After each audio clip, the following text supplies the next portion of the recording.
ಜನಾರ್ದನ್ ರೆಡ್ಡಿ ಅವರು ಮತ್ತೊಂದು ವಿಡಿಯೋ ಬಿಡುಗಡೆ ಮಾಡಿದ್ದಾರೆ. ಏನು ಇವರಿಗೆ ರಾಜಶೇಖರ್ ಅವರಿಗೆ ಪೊಲೀಸರು ಲಾಠಿ ಚಾರ್ಜ್ ಮಾಡೋದು ಮತ್ತೆ ಅವರಿಗೆ ಬುಲೆಟ್ ತಗೋದು.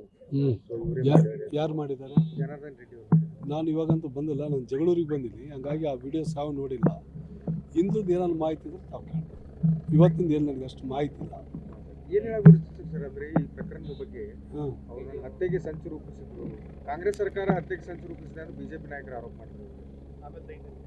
ಈಗ ನಾವು ನೋಡಿ, ಜಗಳ ಪ್ರಾರಂಭ ಆಗಿದ್ದು ಎಲ್ಲಿಂದ?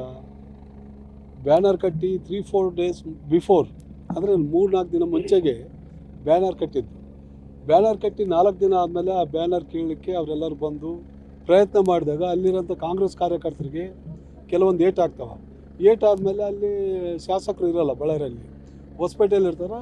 ಕಾರ್ಯಕರ್ತರು ಫೋನ್ ಮಾಡಿದ್ಮೇಲೆ MLA ಹೋಗಿ ಆ ಬ್ಯಾನರ್ ಎಲ್ಲಿ ಕಿತ್ತಿದ್ರು ಅಂತ ನೋಡೋಕೆ ಹೋದಾಗ ಅದೇನು ಇದಾಗ್ತಿತ್ತು ಅಂದರೆ ಪ್ರಾರಂಭ ಆಗಿದ್ದೆ ಅವರಿಂದ. ಇದೇನು ಇವ್ರು ನಮ್ಮ ಕಾಂಗ್ರೆಸ್ಸಿಂದ ಏನು ಪ್ರಾರಂಭ ಆಗಿಲ್ಲ, BJP ಇವ್ರ ಕಾರ್ಯಕರ್ತರು ಮತ್ತು ಅವರಿಂದಲೇ ಪ್ರಾರಂಭ ಆಗಿದ್ದು. ಇವತ್ತಿಂಥ ಕೆಟ್ಟ ಘಟನೆಗೆ ಬಳ್ಳಾರಿ, ಇಡೀ ರಾಜ್ಯದಲ್ಲಿ ಬಳ್ಳಾರಿ ಅಂದರೆ ಏನೋ ಒಂಥರ ಡಿಫ್ರೆಂಟಾಗಿ ನೋಡೋಂಥ ಸಿಚುವೇಶನ್ ತಂದದ್ದು BJP. ಹಾಗಾಗಿ ಇದು ವಾಲ್ಮೀಕಿ ಮಹರ್ಷಿ ಅವರ ಪುತ್ಥಳಿ ಅನಾವರಣ ಇಡೀ ಒಂದು ರಾಜ್ಯಕ್ಕೆ ಮಾದರಿ ಆಗಬೇಕಿತ್ತು. ಈ ನಿಟ್ಟಿನಲ್ಲಿ ಅವರ ಏನು ಇವತ್ತೇನು ವಿಫಲ ಮಾಡ್ಬೇಕಂತ ಅವ್ರೇನು ಪ್ರಯತ್ನ ಇದ್ದಾರೆ ಇವು ನಡೆಯಲ್ಲ. ಮುಂದಿನ ದಿನಗಳಲ್ಲಿ ಎಲ್ಲ ಡಿಸ್ಟ್ರಿಕ್ಟ್ ಮಿನಿಸ್ಟ್ರು, ನಾವು MLAಗಳು ಎಲ್ಲರೂ ಸೇರಿ ವಾಲ್ಮೀಕಿ ಪ್ರತಿಮೆ ಅನಾವರಣ ಮಾಡ್ತೀವಿ. ಬ್ಯಾನರ್ ಕಟ್ಟಿದ ಜಾಗ ಅದು PWD ಜಾಗ ಅಂತ PWD ಅವರು ಬಂದು ಅಲ್ಲ ರೀ, ಇವಾಗ ಜಗಳೂರು ಇವಾಗ ಇವ್ರು ಕಟ್ಟಿದ್ದಾರೆ, ಯಾರು ದೇವೇಂದ್ರಪ್ಪ ಅವ್ರು ಕಟ್ಟ್ಯಾರ. ಎಷ್ಟು ಕಟ್ಟ್ಯಾರ? ಇಲ್ಲಿ ಜಗಳೂರು ಪ್ರಾರಂಭ ಆಗೋದ್ರಿಂದ ಅವ್ರು ಊರುವರೆಗೆ ಕಟ್ಟ್ಯಾರ. ಅದಕ್ಕೆ PWD ಆ ಜಾಗದಲ್ಲಿ ಕಟ್ಬೋದಾ ಇಲ್ಲ? ಅದಕ್ಕೆ ಯಾರನ್ನು ಅಬ್ಜೆಕ್ಷನ್ ಮಾಡ್ತಾರ? ಇದು ದೇವೇಂದ್ರಪ್ಪ ಅವ್ರದ್ದು ವೈಯಕ್ತಿಕ ಕಾರ್ಯಕ್ರಮ, ಅದು ಮಹರ್ಷಿ ವಾಲ್ಮೀಕಿ ಕಾರ್ಯಕ್ರಮ. ಹೀಗಾಗಿ ಬ್ಯಾನರ್ ಕಟ್ಟಕ್ಕೆ ಅಷ್ಟು ದೊಡ್ಡ ಮಟ್ಟದ ಇಶ್ಯೂ ಮಾಡ್ಬೇಕಂತ ಅವಕಾಶ ಏನೈತಿ? ಅವ್ರ ಮನೆ ಮುಂದೆ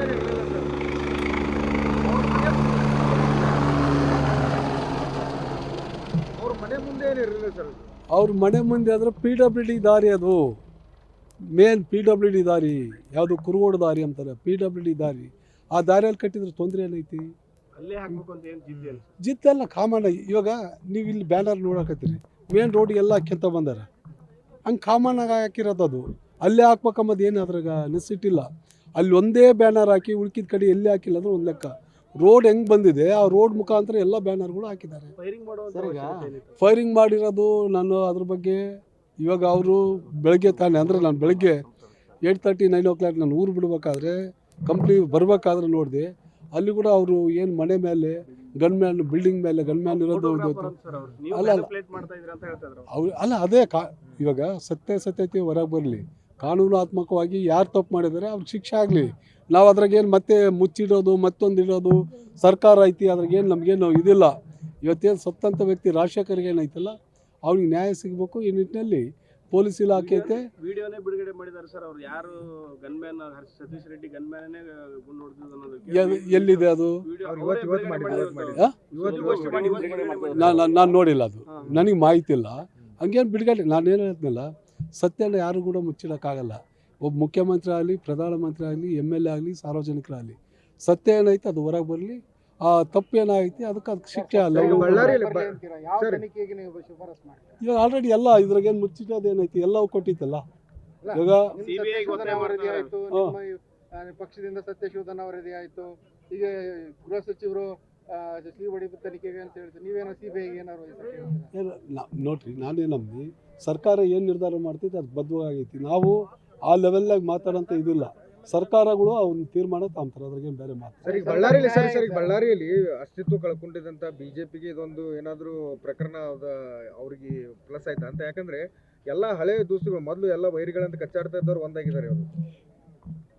ನಾನು ಜನಗಳಿಗೆ ಗೌರವ ಕೊಟ್ಟು, ರೈತರಿಗೆ ಗೌರವ ಕೊಟ್ಟು, ಕ್ಷೇತ್ರದ ಅಭಿವೃದ್ಧಿಗೆ ನಾನು ಅಲ್ಲಿ ಕೆಲಸ ಮಾಡಿದ್ರೆ ಇವ್ಯಾವ ಕೂಡ ಇಶ್ಯೂ ಬರಲ್ಲ.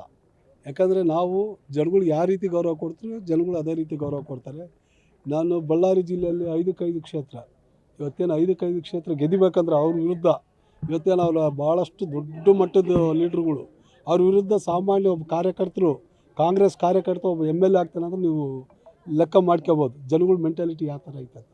ಅಲ್ಲ, ಒಂದು ವರ್ಷದಿಂದ ಇದೇ ಜನಾರ್ದನ್ ರೆಡ್ಡಿ ಅವರು ಶ್ರೀರಾಮುಲು ಮೇಲೆ ಕೊಲೆ ಆರೋಪ ಮಾಡಿರ್ತಾರೆ ಎಂದು ಪಕ್ಕ ಕುಂತ್ಕೊಂಡು ನಾನು ಅವ್ರ ವಿಷಯ ಮಾತಾಡಲ್ಲ, ಯಾಕಂದರೆ ಅವ್ರ ವಿಷಯ ಇಡೀ ರಾಜ್ಯಕ್ಕೆ ಗೊತ್ತೈತಿ. ನಾನು ಹೇಳೋಂಥ ನೆಸಿಟಿ ಇಲ್ಲ. ಹಂಗಾಗಿ ಇಂಥ ಒಳ್ಳೆ ಕೆಲಸಕ್ಕೆ ಅವ್ರಿಗೆ ಒಂಥರ ಏನೋ ಒಂಥರ ಈಗೋ ಆಗಿತ್ತೆ ಅಥವಾ ಏನಾಗಿತ್ತು ನನಗೆ ಅಲ್ಲ, ಈಗ ಮಹರ್ಷಿ ವಾಲ್ಮೀಕಿ ಅವರ ಹೆಸರನ್ನ ಈ ಪ್ರಕರಣದಲ್ಲಿ ಹೇಳ್ತಿರೋದು, ರಾಜಕಾರಣ ಮಾಡೋದು ಆ ವಾಲ್ಮೀಕಿ ಸಮುದಾಯದ ಜನ ಅಷ್ಟೇ ಅಲ್ಲ, ಇಡೀ ರಾಜ್ಯದ ಜನ ಖಂಡಿಸ್ತಾ ಇದ್ದಾರೆ ಸರ್. ಏನು ಹೇಳಬೇಕು ಸರ್? ಆಗಲಿ, ಅದು ಜನಗಳು ಸೂಕ್ಷ್ಮವಾಗಿ ಅರ್ಥ ಮಾಡ್ಕೊಂತಾರೆ. ಯಾರು ತಪ್ಪೈತೆ ಅವ್ರಿಗೆ ಶಿಕ್ಷೆ ಅಲ್ಲ, ಅದ್ರಿಗೇನು ಬೇರೆ ಮಾತಿಲ್ಲ. Thank you. ದೇವೇಂದ್ರಪ್ಪ ಊರಿಗೆ ಸಂಕ್ರಾಮಕ್ಕೆ ಬಂದಿದ್ರು, ಈಗ ಹೋಗ್ತಾ ಇದ್ರು. ಅವ್ರ ಕರೆ ಮೇರೆಗೆ ಭಾಳ ಜನ ಶಾಸಕರೆಲ್ಲ ಬಂದು ದೇವೇಂದ್ರಪ್ಪ ಅವ್ರು ಭಾಳ ಒಳ್ಳೆ ಮನುಷ್ಯ, ಭಾಳ ಸ್ನೇಹಜೀವಿ. ಹಂಗಾಗಿ ಅವರು ಪರ್ಸನಲ್ಲಾಗಿ ಎಲ್ಲ ಎಮ್ ಎಲ್ ಎಗಳು ನಾವು ಭಾಳಷ್ಟು ನೋಡಿದ್ವಿ. ಆದರೆ ದೇವೇಂದ್ರಪ್ಪ ಒಂಥರ ಭಾಳ ಆತ್ಮೀಯ ಐತೆ. ಅವ್ರಿಗೆ ದೇವರು ಆ ಒಳ್ಳೇದು ಮಾಡಲಿ. ಇವತ್ತೇನಾಯ್ತಲ್ಲ, ಭಾಳಷ್ಟು ಆಲೋಚನೆಗೆ ಒಂದು ಒಳ್ಳೊಳ್ಳೆ ಅಭಿವೃದ್ಧಿ ಕೆಲಸಗಳು ನಮಗೆ ಕೂಡ ನೋಡಿ ಭಾಳ ಖುಷಿ ಆಗ್ತದೆ. ಇವತ್ತೇನು ಕೆರೆಗೆ ನೀರು ತುಂಬಿರೋದಿರಲಿ ಹೇಳ್ತಿದ್ರು ಅವರು. ಸುಮಾರು 70 ವರ್ಷ ಆದಮೇಲೆ 40 ವರ್ಷ 50 ವರ್ಷ ಆದಮೇಲೆ ಕೆರೆಗಳು ತುಂಬಿದ್ದಾವೆ. ಭಾಳಷ್ಟು ಖುಷಿ ಆಗ್ತೈತೆ ಅಂತ ನಾವು ಕೂಡ ವ್ಯಕ್ತಪಡಿಸ್ತೀವಿ. ದಾಖಲೆ ನಿರ್ಮಾಣ ಆಯ್ತು, ಒಳ್ಳೇದಾಗಲಿ. ಯಾಕಂದರೆ ಇವತ್ತು ಬಡವ್ರ ಪರವಾಗಿರೋಂಥ ಒಬ್ಬ ಮುಖ್ಯಮಂತ್ರಿ, ಬಡವ್ರ ಪರವಾಗಿ ಆಲೋಚನೆ ಮಾಡುವಂಥ ಒಬ್ಬ ಮುಖ್ಯಮಂತ್ರಿ, ಇಡೀ ದೇಶಕ್ಕೆ ಒಂದು ಹೊಸ ಕಾರ್ಯಕ್ರಮಗಳು, ಹೊಸ ಕಾರ್ಯಕ್ರಮಗಳು. ಇವತ್ತೇನು ಬಡವರು ಆರ್ಥಿಕವಾಗಿ ಮುಂದೆ ಬರಲ್ಲ ಅಂತ ಒಂದು ಒಳ್ಳೆಯ ಕಾರ್ಯಕ್ರಮಗಳು ನಮ್ಮ ಮುಖ್ಯಮಂತ್ರಿಗಳು ಏನು ಇವತ್ತೇನು ಆಲೋಚನೆ ಮಾಡ್ತಿದ್ದಾರೆ, ನಿಜವಾದ ಒಳ್ಳೇದಾಗ್ತದೆ. ಸರ್, ಈಗ ಮಕರ ಸಂಕ್ರಾಂತಿ ಮುಗಿದ ಮೇಲೆ ಕ್ರಾಂತಿ ಆಗುತ್ತೆ, ಚರ್ಚೆ ನಡೆದಿದೆ, ಏನು ಸರ್ ಇದು ಕತೆ ಅಂತ? ನಮ್ಮದು ಹೈಕಮಾಂಡ್ ಪಕ್ಷ.